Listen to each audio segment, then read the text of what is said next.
and let them shots go.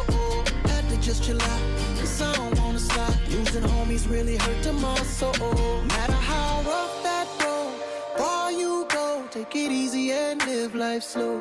Through all the highs and lows, stay 10 toes down like you're digging for gold. God, thank you for sunshine, thank you for rain, thank you for joy, thank you for pain. It's a beautiful day, it's a beautiful day, yeah. And thank you for this life, sorry I complain.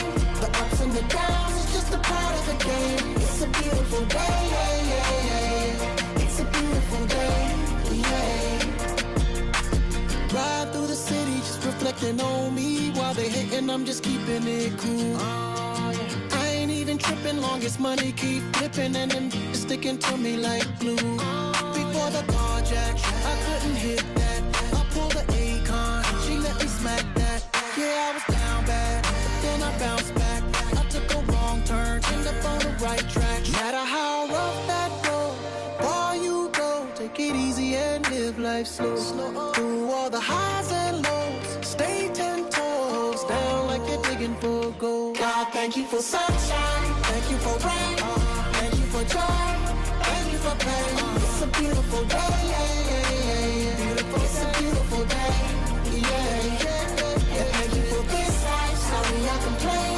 The ups and the downs is just a part of the game. It's a beautiful day, it's a beautiful day, yeah. Thank you for sunshine, thank you for rain, thank you for joy, thank you for pain. It's a beautiful day, it's a beautiful day, yeah. Well, hello and welcome everyone to Q1 of 2026. Happy New Year. Welcome.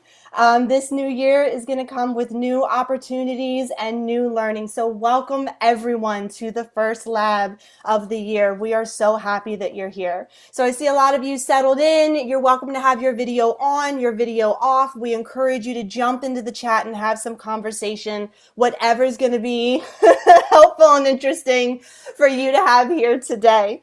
So this is a great way to start off the year. These labs were created to help you step out of the daily rush, hear from other leaders, reconnect with what matters, and sharpen how we lead.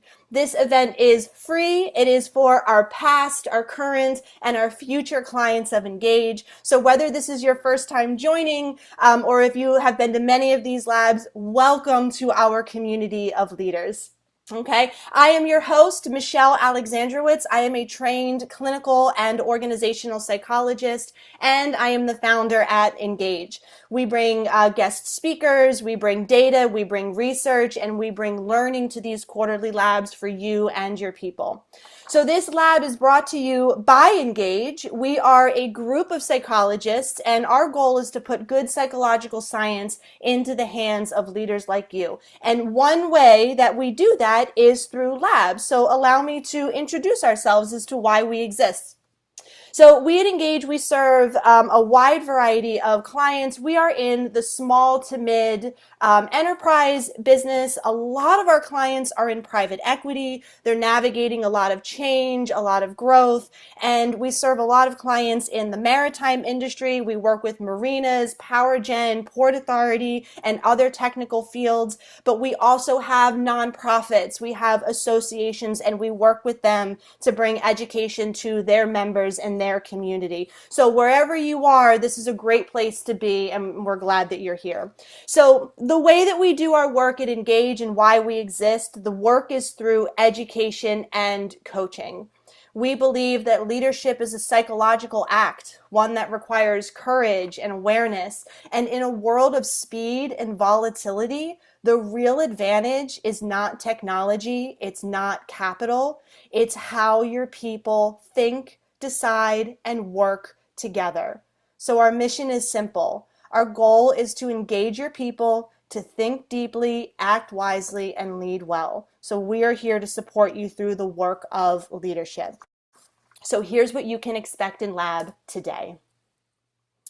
So lab, we meet on the 15th of the first quarter of every month. So we are here every quarter to bring you new learning, community, and partnership. So January 15th, April 15th, July and October 15th, mark your calendars. It falls this year on Wednesdays and Thursdays. So that's when we'll be showing up. And we have 3 goals in Lab. First is community.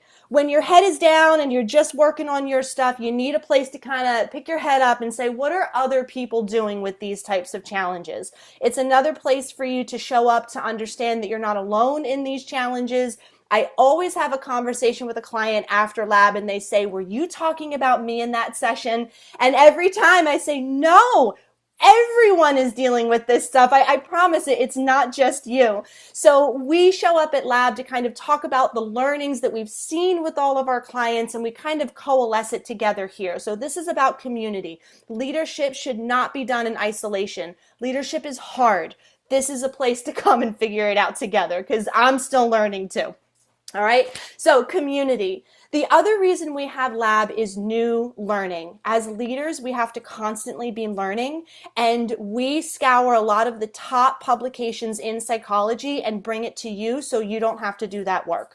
So we follow Harvard Business Review, we follow the Stanford University Press, the Oxford University Press, and we follow a lot of psychological peer-reviewed journals like Leadership Quarterly and other top research periodicals, and we scour that research and bring it to you. So this is a place where we kind of collect and talk about that. And then, of course, we want to partner with you. We do this work for you. So Lab becomes this place where we test new ideas, we get feedback from you, and it's kind of a state of the union where we say, okay, here's what we're seeing and here's what we're working through, and we share it with you in that way. I am so excited to have Elizabeth Miller with us on the call. Give us a wave. She's always there. She is running the Lab from the back end. So if you have questions, if you have anything in the chat, she will be there to help and support you. So keep an eye out for Elizabeth. She's going to be dropping links and questions and is just going to be a ball of sunshine in the chat. So if your chat isn't already open, please go ahead and open that up. And Elizabeth, if you need to stop me at any point to address some of the comments, please feel free to do that, okay? Because we have limited screens here. Okay, so welcome to Lab. Very quickly, I want to share our people strategy model with you. Everyone on this call, you're really good at what you do and you have strong business strategy. But what most companies fail to have is a people strategy. So we say this all the time. You can have literally the best business strategy in the world. But if you don't have the right people behind that strategy, it's not going to do a whole lot of good for you. So how do you build a good people strategy? 4 main buckets, and we at Engage, when we teach and do coaching, these are the buckets that we're working from. Okay? So 1, you got to get the right person in the right role. You can have a Michael Jordan on your team. If you put him on the pitcher's mound, you're not going to get the results that you need. So understand who you have, who their strengths are, where they belong. 2, we need to build strong teams. Leaders need to know how to build team culture. How do you talk to your people? How do you have difficult conversations? And how do you create the team that's required in order to be successful? Same thing, you can have rock stars on your team, but if they don't know their role or what they're doing, you're going to lose them. Okay? Get the right people in the right role, design strong teams, develop your leaders. Leaders are created, they're not born. And it's getting harder and harder to go out into the market to buy leadership, and we're having to build our leadership in-house more and more. And we are going to be talking about that today in more depth. And then the last one is we have to measure and manage our culture. Not just work on it, but actually measure it. And what are the metrics that we use to bring culture to life in a way that's helpful? So if you don't have a people strategy, please take from our model. It's certainly not the only one, but it is a great solid foundation to start with building people strategy. Okay? Couple of quick announcements. We want to stay connected with you. So Elizabeth is going to drop some links in the chat for you. If you're not already following us on LinkedIn, please, I invite a personal follow with me, Elizabeth even. Please follow Engage. This is where we're putting a lot of our announcements. We are a small community right now. We are in South Florida, but our clients are all over all over the globe. Elizabeth's coming to us from Vienna, right? We have a new website that we're working on, so there are places to sign up for listservs, and we're starting to put more events and content there, so that's slowly coming along, but that is another place that you can go to find more information to stay connected. Some upcoming events, okay? We want to see you not just on the screen, but hopefully we want to see you live and in person. So of course we have all of our quarterly leadership labs coming up over this year. We are going to be in Daytona the first week of February. We have 2 sessions there. We're leading a women's panel where I'm interviewing 4 really brilliant women in the maritime industry, or I'm sorry, in the marina industry.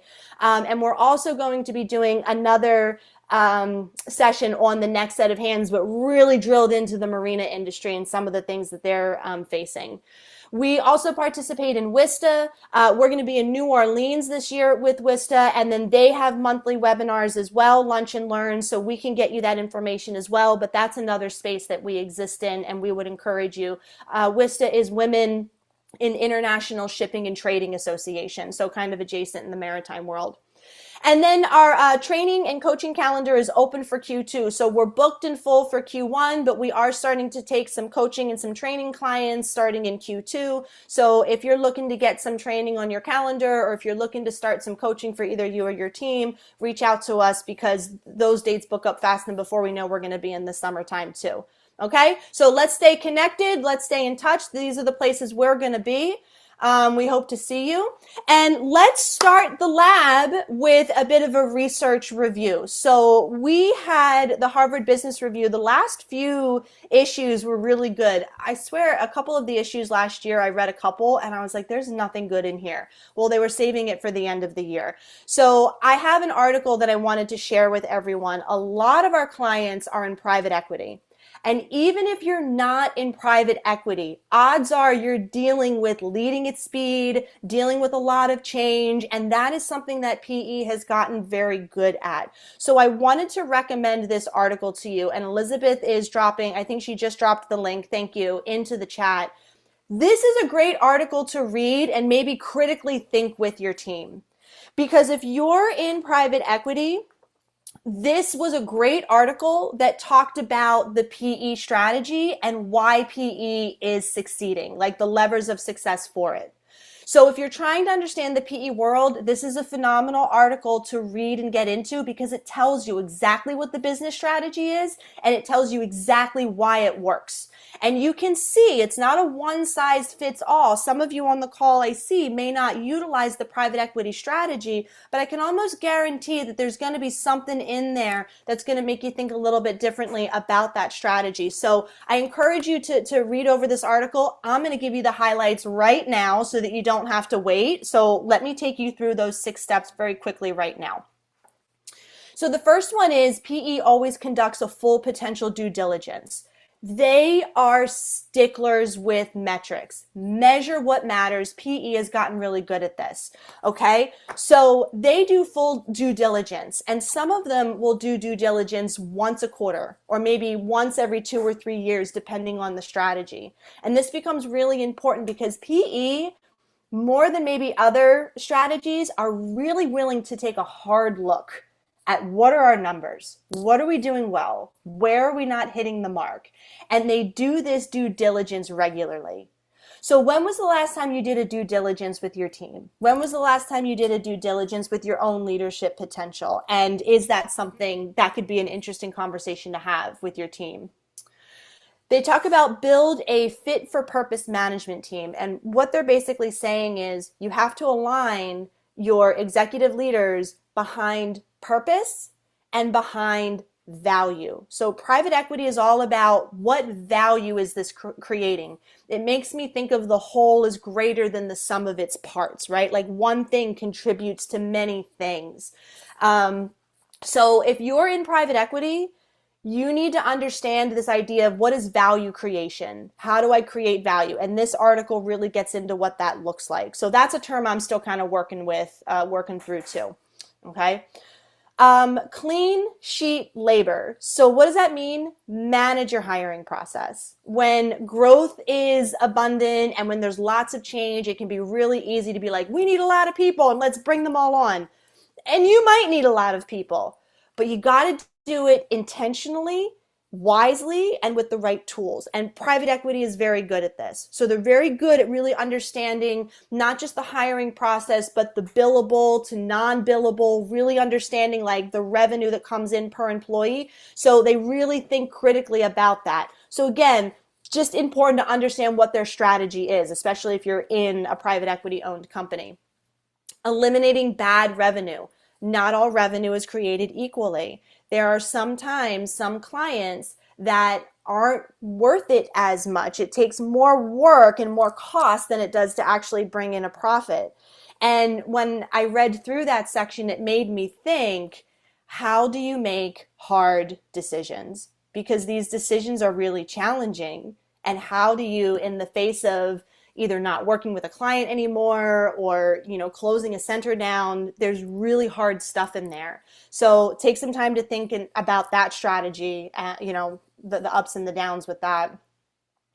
The last two, execute relentlessly. This is the cornerstone of PE. They move so fast. They move so fast. And this is a really painful thing for a lot of people. Our most popular lab last year was leading at speed.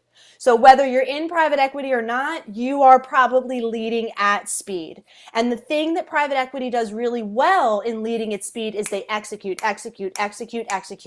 They're not giving a lot of time for, let's take 3 months and think about this. Their mentality is try it, experiment. If it fails, fine, we learned from it. And depending on how you're wired, that can be really easy and really enticing. It can be really painful and really hard because it requires failing in front of your peers and being okay to learn in that process. So interesting strategy. And then the last one, treat your time as capital. Conduct a regular analysis of your calendar. Where are you spending your time? How are you spending your time? And when are you spending your time? Meaning, what are the most critical hours of the day for you? What are you doing during those hours? So when was the last time you did a due diligence of your calendar? Honestly, after I read this article, I went and did a due diligence of my calendar as well. And I had to have some hard conversations with myself about capacity and kind of acknowledging, I think I'm putting too much, or like, where does the value go? So you get the idea. So whether you're in private equity or not, we can learn a lot from their strategy, and you're probably adjacent to this world, so it's probably really important for you to understand this. So again, the link is below. Great opportunity to have your team read it and then discuss it as a group and, hear the interesting developmental conversations that can come from that. Okay? So that is kind of the quick and dirty of HBR this month. We wanted to give you some of the new research that's coming out. I have a couple more for you in this lab, so hang tight. But let's start to get into the core of what we're trying to do today. So we are talking about the next set of hands. In all of my clients, and I'm looking at the list now and I'm like, yep. We're dealing with CEO transitions, ownership changes, and building new leaders. So we're never not building new leaders, but some of the challenges that we saw and successes I saw my clients go through this year had a lot to do with this. So I wanted to dig into the weeds a little bit more and understand what's going on here. And the challenges are really coming down to this. We've got CEO transitions. There are a lot of vulnerabilities that come with that transition. There's a lot that can happen. So there's a lot to be talked about there. And we're going to get into that in this session. But what's happening with CEO transitions? We're seeing a lot of leaders have to transform or upskill their leaders. We call it transactional to transformational. It's also technical to people management. It's founder, small company owned to more corporate or private equity. So there's a shift in leadership that happens in these two contexts, and we see a lot of our clients dealing with that. They struggle with preserving technical knowledge. Who holds the technical knowledge, and how do we make sure that stuff gets passed on? And there's the added challenge of there's little to no incoming talent, especially in a lot of the technical fields. And then, of course, who has the time or capacity to develop an entire line of managers? And we're going to get into and talk about some of these challenges, but I want to start with some high level thinking. And the first thing I want to share with you, you may have heard this analogy with me before. I had someone ask me a long time ago in a development conversation where they said, well, think about chess. And they said, when you think about chess, which piece has the most potential? And I said, well, the queen, because she can move in any direction around the board. And they said to me, most people think it's the queen, but it's the pawn. And it's the pawn because if you can get that pawn to the other side of the board, they can become a queen, a rook, a knight, a bishop. They can become anything. So that has stuck with me, and I think that's at the heart of the next set of hands, is really looking at our own talent, building on the culture and talent that we have, and what is the potential in the room. We are often blinded by the little time and the capacity, right? But I think like reframing it in that purpose, and it's almost an emotional piece too. What is the potential in my people? So look, these are really big challenges that we're talking about, and I don't want to have the audacity to sit up here and say, I have all the answers, okay? Because we're all trying to figure this out. So here's the mindset that we're going to take. First mindset is the potential of the people that we have. But here's the other one. This is the work of leaders. Trying to find more talent, trying to find and build more people. That is the definition of leadership. So we say this at Engage all the time. You are not a leader until you have produced another leader who can produce another leader who can produce another leader. Our job as leaders is to build more leaders. I had an experience early in my developmental career where I was actually kind of exiting a company, and then a new CEO came in, and I said, ooh, I like this lady. I'm going to stick around. And within the first few months, I had a meeting with her, and she pulled me aside, and she said she wanted to identify me as her successor. And I went, whoa, are you leaving? I'm staying because of you. And she goes, no, like I'm not leaving. But she said, the sign or a trait of a good leader is to replace themselves immediately and to find other people that can do that work so that the company can grow and expand. So that was an early lesson for me, but it's one that becomes true time and time again. This is the work of leaders, to create and make more leaders. Now, we at Engage, we're here to help you do that because we know you have a capacity issue, and we help fill that gap in terms of capacity. But essentially, here's what we're looking at. We're talking about succession planning. We're talking about your leadership pipeline. We're talking about internal talent development. We're talking about recruiting and networking. These are big, hairy questions and problems that, is going to take us coming together.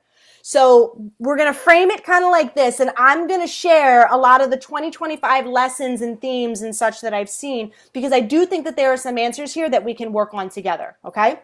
So I want to get that to you. Okay, before we get to that, a great way to start is we did some data collection. So every quarter we try to collect some data, we reach out to our leaders and our people, and I try to ask a question that is kind of rumbling. So I asked the question this time, how long does it take to become effective in a leadership role? Because if we have a limited amount of time, how long before I have leaders that are able to step in and do the work? And I've sat with quite a few clients where we do a succession planning, and I see nothing but red flags going down the sheet. I see this person doesn't have a successor, this person doesn't have a successor, and if this person does have a successor, they're 2 to 3 years out before they're going to be ready. So it might as well be that they don't have a successor. So this is a very real pain point, okay? So I wanted to understand more in more detail, what's happening with the length of time. Okay, this is wild. So when we collect data, and I see a couple data nerds on here. So when we collect data, we have an average. Most people are going to average around this answer. And then we have a variance, right? So if you have a real skinny distribution, it means most people are in agreement. If you have a wide distribution, it means there's some difference of opinion. Well, guess what happened with this data? This data, we didn't get a mean. We got 2 peaks. Here's what we got. So instead of one average, we got 2 averages. there was a divide in the data. And in statistics world, we call this a bimodal distribution.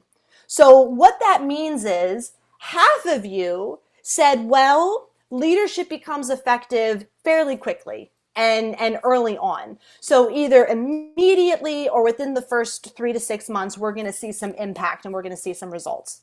And then there were some other people that said, well, it's a little bit more long-term growth. It takes at least 2 years to really get that impact. And here's the thing, I think both people are right. So what does this mean? I think it's showing the nuance of leadership development.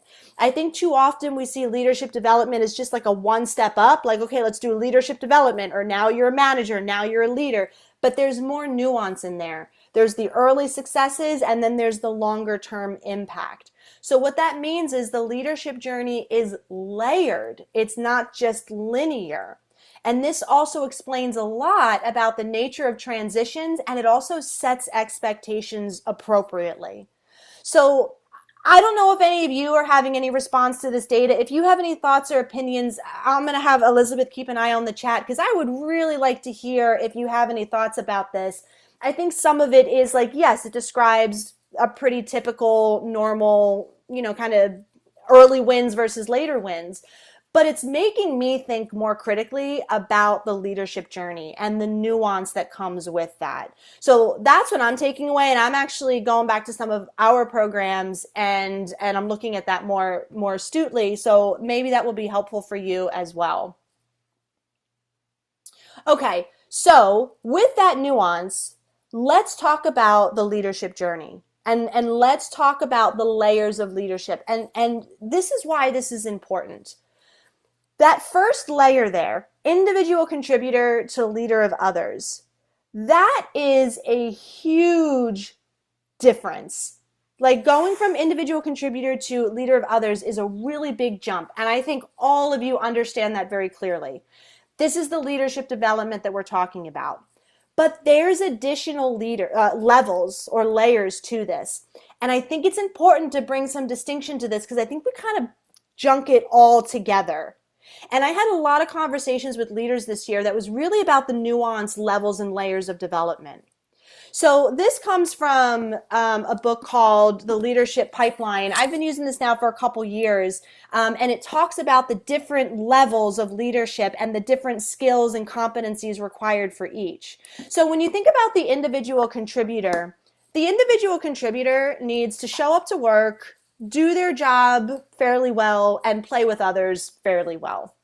But when you step up to leader of others, the list explodes in terms of stuff that you have to do. So now you don't just have to do your job well and play with others. Now you're planning, you're designing jobs, you're hiring those jobs, you're delegating jobs. You have to think about coaching and performance feedback. You have to think about performance. Are we hitting the KPIs? And if we're not, why? You're doing annual budget planning. You're doing marketing sometimes. You're getting results through other people, not just through you. It's a huge jump. And this is where a majority of that leadership development happens.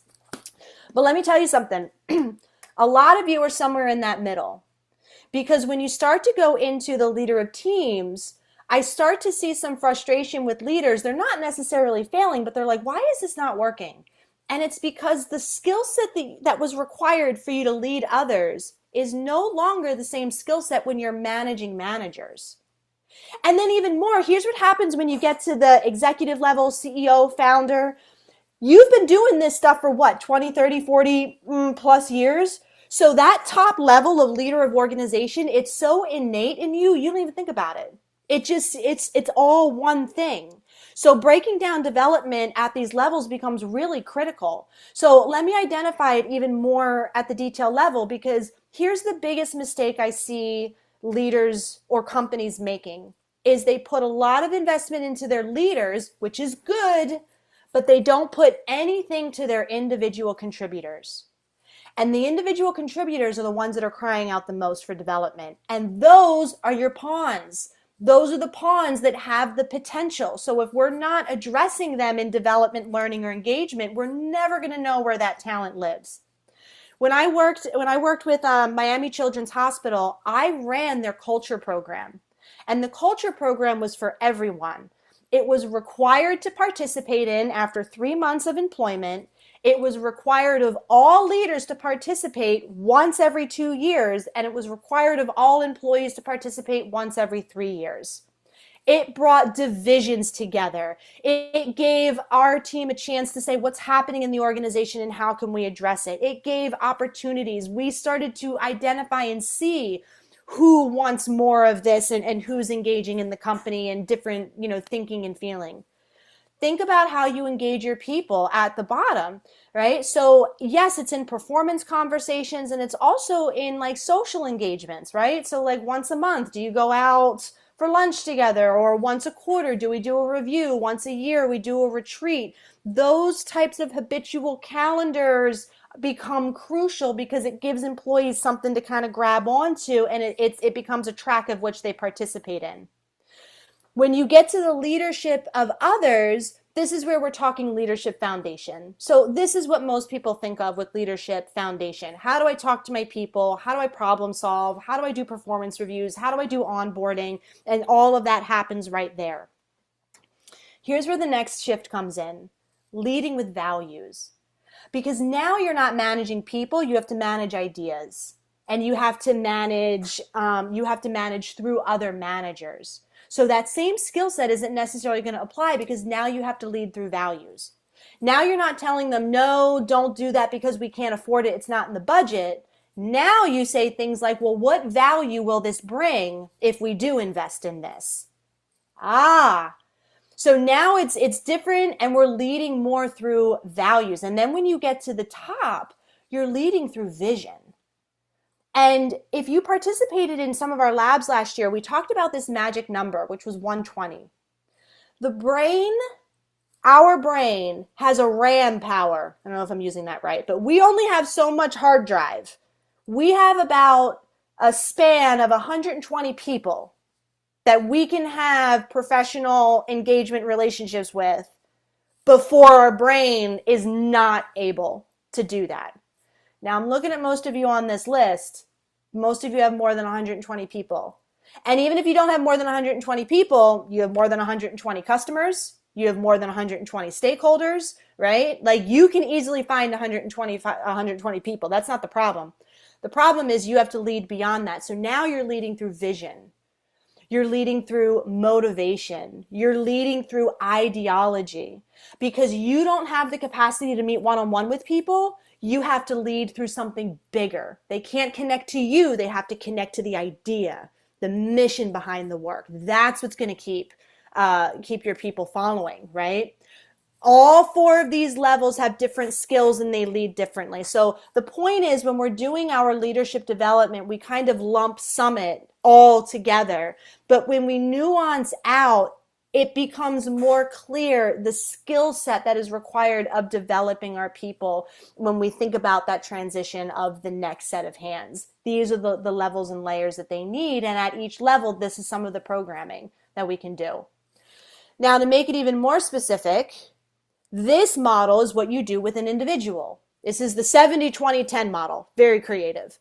But 70% needs to be focused on learning by doing. A majority of your job is always going to be through experience, learning on the job, right? So the best thing you can do as a leader is say, okay, am I giving them task diversity? Let me give them something new to do. Let me give them a new project. Let me teach them a new task, right? Have they shadowed other people? Is there cross-training happening? Can you go observe with someone for a day and learn about this department? Or go shadow this person and learn how to work on this engine or this overhaul, right? Special assignments, special projects, teaching others. If you want to develop someone in something, have them teach a class on it, because that will really reinforce like their learning. Increased responsibility, teamwork, you get the idea. It is having the opportunity to do the work, right? If you have a leader meeting that you need to go to, maybe send your second in command and say, you go to the meeting and come back with some notes and see, So everything, 70% is going to be on the job. 20% comes from coaching. Now, here's where Engage starts to show up a little bit, because you still need to do that internal coaching and you still need to have those one-on-ones. But I had quite a few companies last year use me in a sense of providing one-on-one development conversations for their people when they didn't necessarily have the capacity. They're still meeting with everyone, so this is not something you can delegate entirely. But as a leader, if you're able to say, like, have a conversation with Michelle or have a conversation with one of the coaches, it takes time and energy off your plate. You're bringing in more resources and you're giving them what you need. So that's kind of how we showed up last year for some of our clients. And I gotta say, I think it worked really well. It wasn't deep coaching, but it was that one-on-one kind of conversation that I think was a really big help for a lot of our executives and leaders. And then, of course, you have formal training. So this is where AMI comes in, WISTA comes in, associations come in, where they offer training or conferences. You need to go to these things to hear what's going on, and they offer some formal programs as well. We come in and offer formal training internally to companies all the time, and we're trying to offer that more and more, like through labs, to be able to get that formal training for you as well. So that's another place that Engage is showing up. We're showing up teaching courses for companies. We're showing up teaching courses for associations in that last little bit. So again, look at your development plans for your people. This is a practical journey of what this can look like and the nuance of the different levels, right? So there's a lot going on with the leadership, and we are in the weeds with this, but the more we understand the weeds, the more we can kind of understand like that top down. So I'm hoping this is landing for a lot of you. I look forward to getting your feedback on this. Okay, I want to spend the last few minutes kind of going back to that big picture and talking about CEO transitions and even more specifically talking about grief. Because we just talked about kind of the pragmatics of leadership development. But there's another psychological side that's happening that I am also like working through. How do I help my clients best in this way? And the way I want to do it first is I need to put words to it. Because I watched a lot of companies go through CEO transitions, and some of you are still going through that, or it's coming up in the future. And there's a lot of emotion and there's a lot of grief around these transitions. I don't have my old boss anymore. The ownership is new, so things are different. I feel lost. I had a conversation recently with a client, and they said, "Oh, that person's grumpy." And I said, "No, they're grieving. They're not grumpy, they're grieving." Because of all of the changes and it's coming out in the form of grumpiness, okay? So the grief needs a place to go. We need to do something with it. If you think about grief that you've experienced personally, like there's no fixing grief, but we still kind of have to acknowledge it. And last lab, we talked about cognitive biases. So we talked about cognitive psychology and what we can learn from how our brain is just naturally biased. And one of them we talked about was loss aversion bias. So what that means is people feel the pain of loss more than they feel the gain of whatever's coming their way. Because whenever there's change, there's grief, but there's also opportunity. There's new people, new opportunity, new learning, all sorts of new stuff, right? But if that shift hasn't happened emotionally, you're going to get some resistance. So what that means is people will cling to old plans. They'll cling to old systems. Oh, why didn't you use the new ERP system? Well, I did the old system. It was an old client. It was just easier to do, right? We're not investing in new ideas because, well, we don't know. So when you think about that leading at speed, I'm not going to lead quickly because my grief kind of holds me back from that a little bit. I'm not going to be adventurous if I'm grieving. I'll decide to keep underperformers because I don't want to lose those people, or they've been here forever. And look, again, how do we handle difficult decisions? There's no easy decisions here. But the truth is, there's grief happening. And I'm also trying to figure out what do we do with that. And here's what I think it starts to look like. How do we overcome this? Well, we have to name what's being lost. You can't lead through loss if you don't acknowledge what's happening. So, especially with CEO transitions and ownership transitions, there has to be something that helps us transition, and it can't just be operational. And I think what it starts to look like is we create rituals of transition. So, let's talk about that for a minute. And I think this is the heart of what I'm trying to bring to the lab. This is like the new learning. Our brain needs something tangible to help us move through things that are abstract. For example, when you graduate, You wear a goofy hat and a black robe, and someone moves a tassel from right to left or left to right, and it does absolutely nothing for your educational growth. But what does it do? It signifies something. It signifies all of the work that you've done, and it signifies that this is now the end of this journey and the beginning of the next one, right? We've got boat builders on this call. When you throw or smash a champagne bottle against a new shipper and a new boat, right? Maybe I'm wrong. You can correct me, right? On their new voyage, right? Like we hand over the keys to a house, or those rituals don't do anything operationally, but they do something psychologically. And I think that's the piece that we're missing in organizations. How do we create some kind of habit or ritual or transition that recognizes this is the old and this is the new, and how do we do it with celebration and joy and love and empathy, right? Because we're not discarding anything. It's the history or the foundation of where we were to where we're going, okay? So what rituals do you have? And what rituals could you imagine doing? And if you have an answer, please drop it in the chat.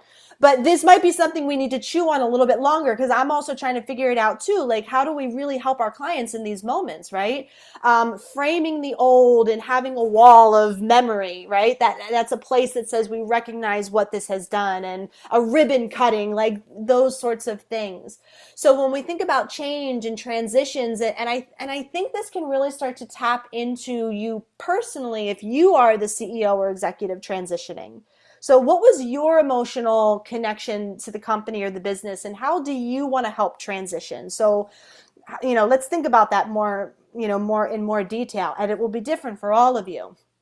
Here's some more basic habits and rituals and transitions to kind of get the brain going. But what does your annual training calendar look like? Like here at Engage, on the 15th of the first month of every quarter, we're coming together and we're like, okay, where's the research? Where's the data? Where were we last quarter? And we're kind of taking a moment, right?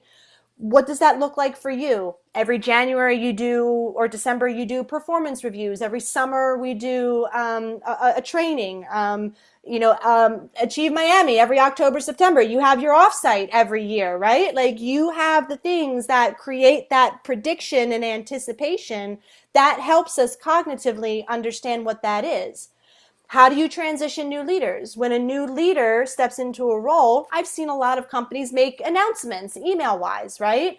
So I'm not saying these are good or bad, but like I'm trying to think more deeply about them.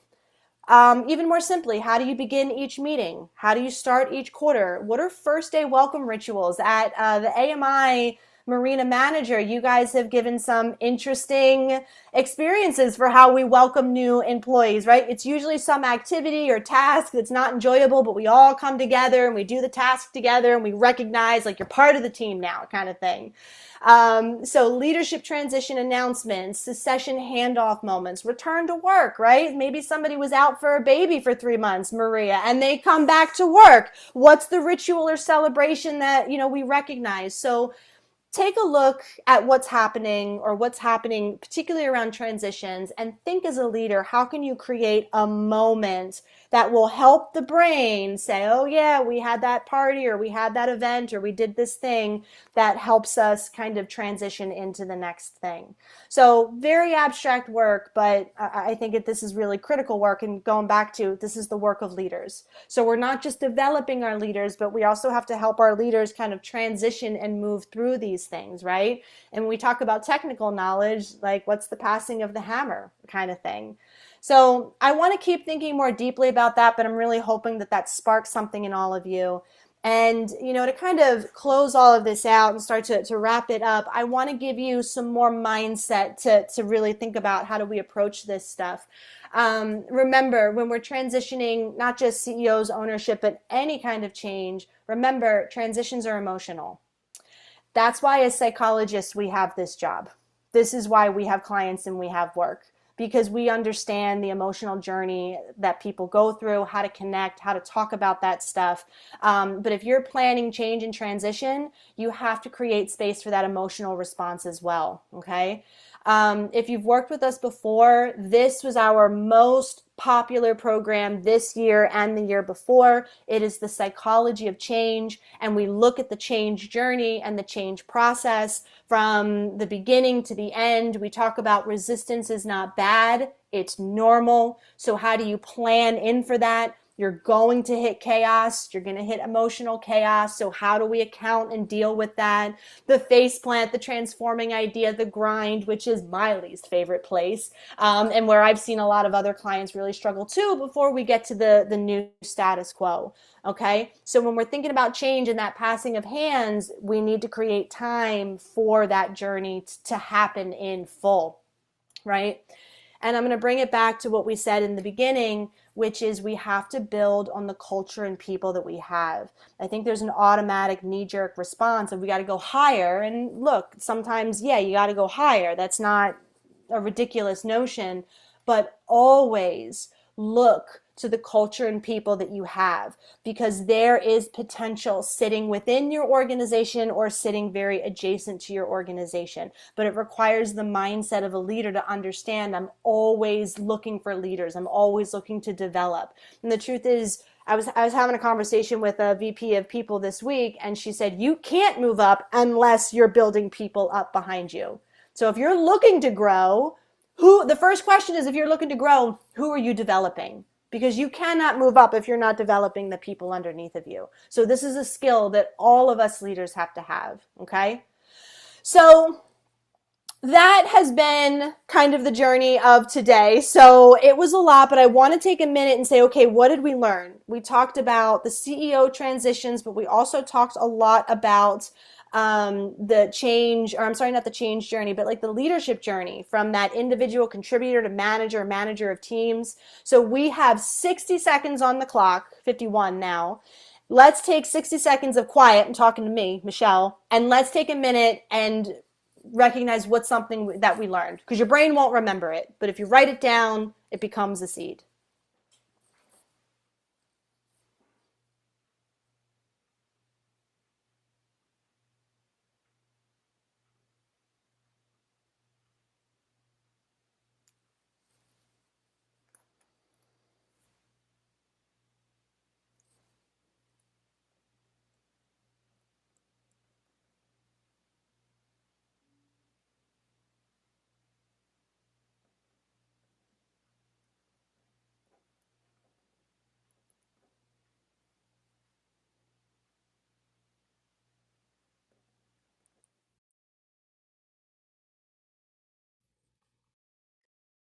Awesome. Thank you, Elizabeth. So I wrote down, even myself, I'm thinking more about the rituals that need to happen.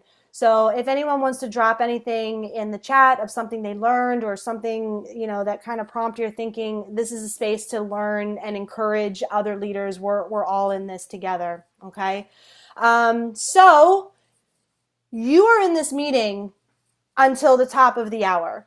Okay, so that means everyone thinks that you're in this meeting and everyone thinks that you're unavailable, and you are unavailable for the next 10 minutes. Okay, so in the next 10 minutes, I want you to take a few minutes and transition your day. So what's the ritual that you're gonna that we're all gonna have to transition from one meeting to go back to the rest of our day? So if you need to go for a walk, sit quietly and meditate, get some sunshine on your face, drink a glass of water, stretch or move, take a couple of minutes to transition to the next day.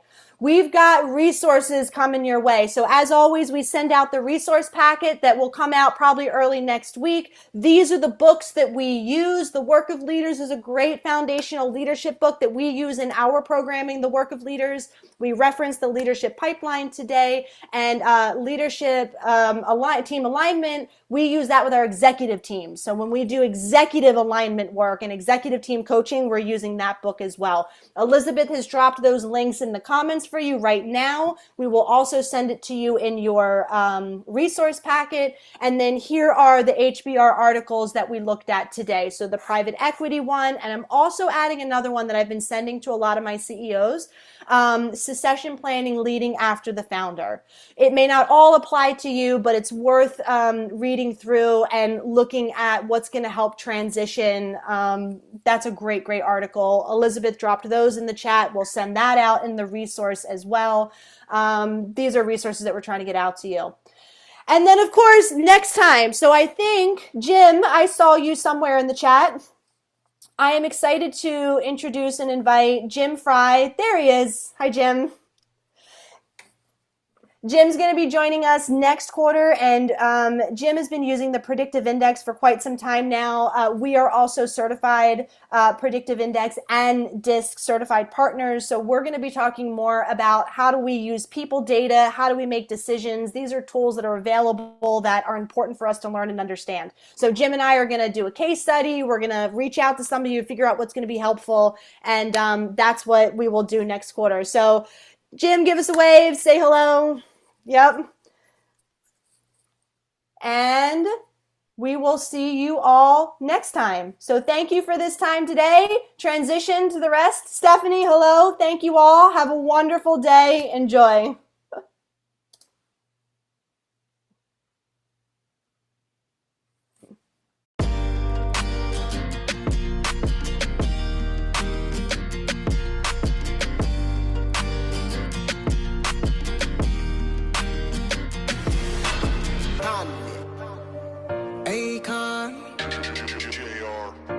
Yeah, yeah, yeah.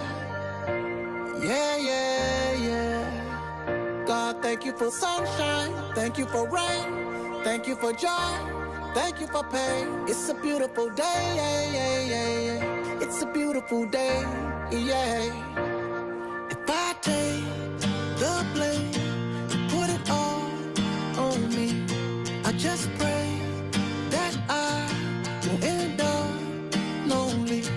This wanna drive you real crazy and out your control. Make you wanna pull out and let them shots go. Had to just chill out, cause I don't wanna slide. Losing homies really hurting my soul. Matter how rough that road, far you go, take it easy and live life slow. Through all the highs and lows, stay 10 toes down like you're digging for gold. God, thank you for sunshine, thank you for rain, thank you for joy, thank you for pain. It's a beautiful day, yeah, yeah, yeah, yeah. It's a beautiful day, yeah. And thank you for this life, sorry I complain.